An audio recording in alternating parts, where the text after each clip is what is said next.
So what we're doing is solving that problem and saying, take that NFT, but store it on our network so it's everywhere all the time and it can't be taken down, which solves a major problem in that space that people aren't thinking about.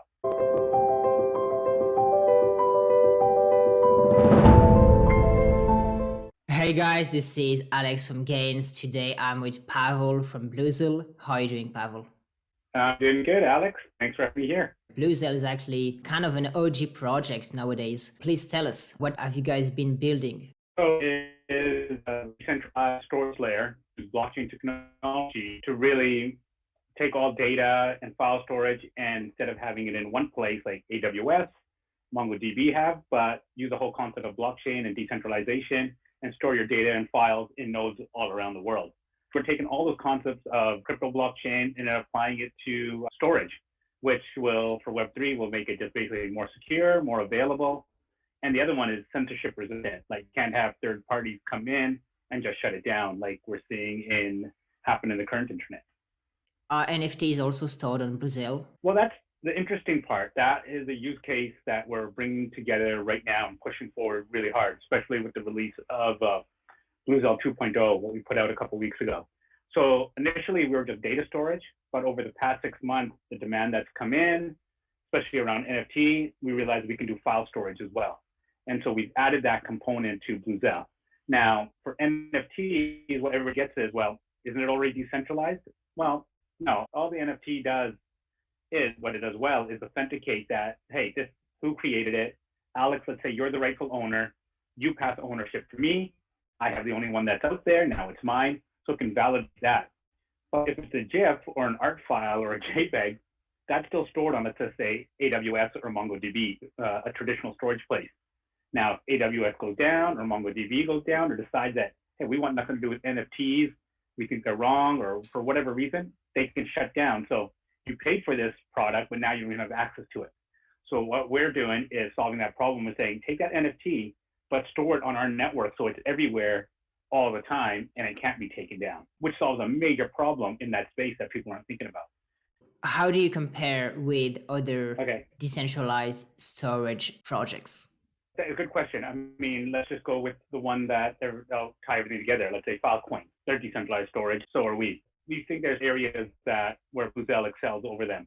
One is the replication and redundancy that we just said. So on Filecoin, you have to pay to store on a host. And if you, let's say on one node, oh, I want more backups. Now you're really doing like AWS model. You have to pay to store on multiple hosts. Second, decentralization. On Filecoin, you got to select which miners to store on. So they're all competing to kind of say, hey, store on me and pay for that. On Bluzelle, we're randomly storing all your data, all nodes. You're actually really decentralized. Third one is retrieval speed. So on Filecoin, you pay to retrieve your data. So the faster you want your data, the more you need to pay.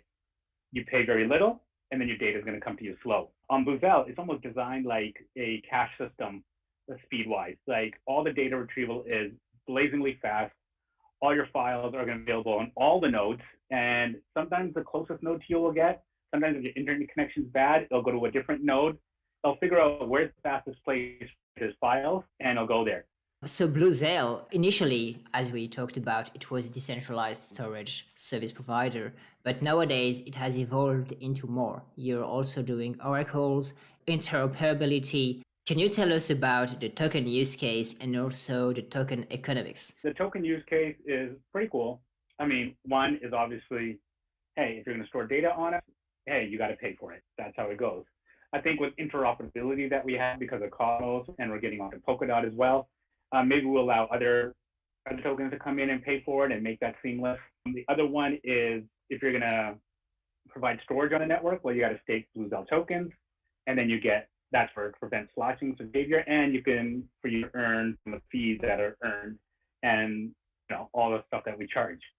It also allows our token holders who are not tech sophisticated, because we're a proof of stake and a delegated proof of stake, they can actually, stake their tokens with one of the validators and earn rewards. Got you. What are the applications built on Bluzelle? The big things that we're working on right now is NFT storage. So go to every NFT platform saying, this is better for, hey, if Alex, if you're got an NFT and you're using one of these platforms, you're going to be like, well, where's it stored? I want to choose that it's stored on something decentralized. Now, Bluzelle just ties into there and be like, boom, I'm going to click it. I want to have my NFT sitting on Bluzelle as opposed to AWS there. Make it nice and easy. So that's really the big one that we're going to focus on for the rest of the year. The other one is DeFi applications to use our Oracle service. And then what we're also exploring internally right now and working with some teams is DeFi on Bluzelle. What would that look like? What can we do that our token holders want or are using that can tie into the other Cosmos chains that are out there and have a value-added ecosystem? Next week, we're actually hosting, we're the sponsor of Gitcoin's next big hackathon with Aave and Polygon/Matic. So that one, we've got a bunch of prizes, bounties that we're going to put up on that. That's going to unveil a lot of cool projects. So that's going to run from June 16th to, I think, July 7th.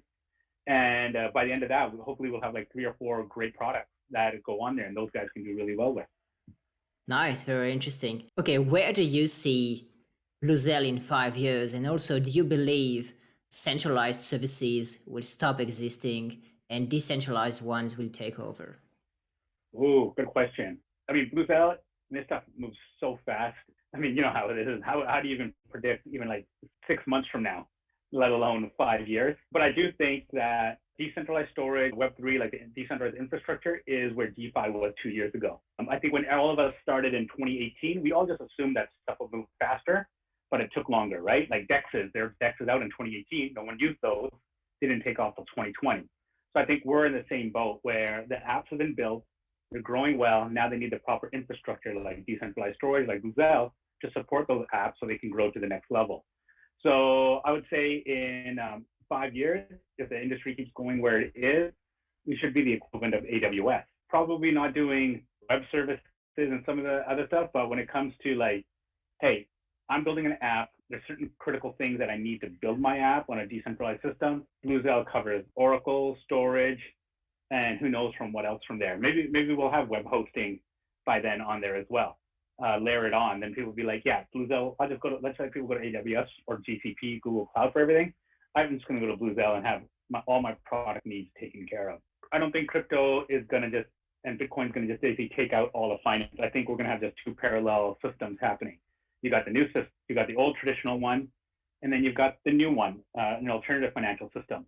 And where are the youth going to? Like where my kids, they're playing video games, they like stuff digital, they like communities that they can hang out with.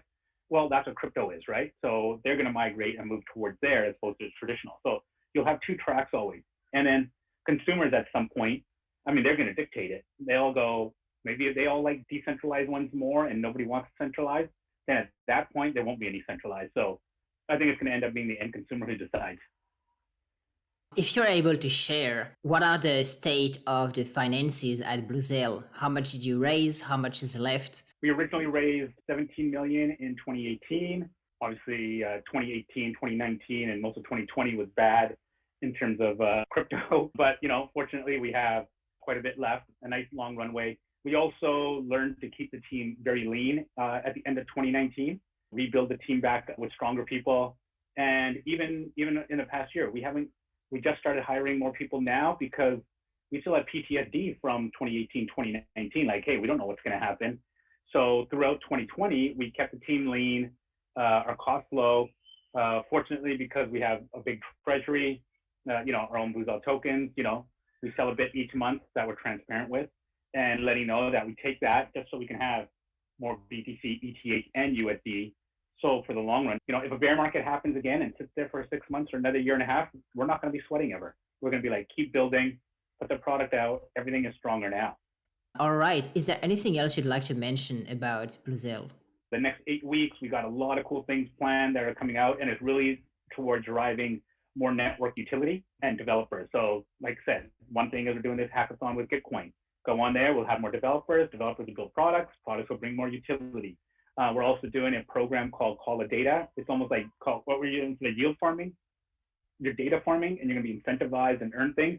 And really, that's to drive up more of the data that's available on Bluzelle for applications to use. So that one's actually aimed at token holders, that they can just as easily come in, use our database, upload things, and get it going. And I think keep on lookout for what we're doing around NFTs. I think we're in an exciting space where Web3 is really coming together. platforms like us are out there. I think it's a real good time for people to get involved in Bluzelle, join our Discord, and engage with the community. All right. All the links will be in the description as always. Thanks a lot, Pavel, today. Guys, like the video, share it around, write the comments, and see you next time for more awesome interviews. Thanks, Pavel. Thanks, Alex.